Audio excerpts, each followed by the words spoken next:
I'm just down here at the former Canada and the World Pavilion on Sussex Drive, next to the French Embassy. I'm having a look here at the Rideau Falls.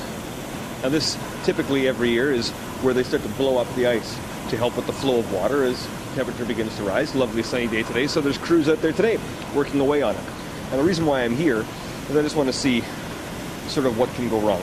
If what I'm hearing is correct, there are some real fears out there that this spring could be a bad one for flooding. Perhaps Ottawa, you may need to roll up your pants. It is now into the first week of March, and the canal is still open. It is still minus 12 this morning when I got up, according to my car.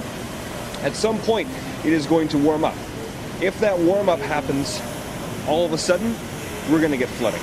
And I spoke with Councillor Elael Shantiri this morning on the phone, and I also spoke with a representative of the Rideau Valley Conservation Authority, and they have real concerns in that there is a lot of frost deep in the ground this year in some areas. There is an awful lot of ice on the waterways in some areas. There is an awful lot of snow that is still on the ground that hasn't melted.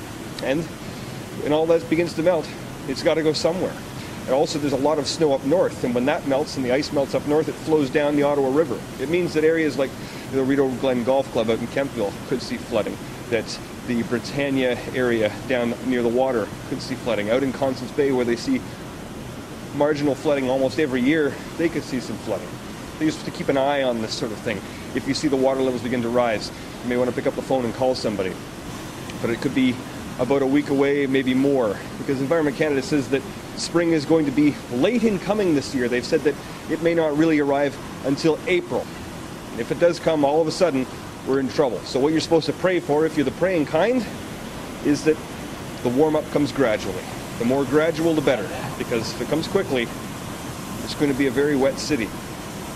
In Ottawa, Doug Hempstead for Sun News.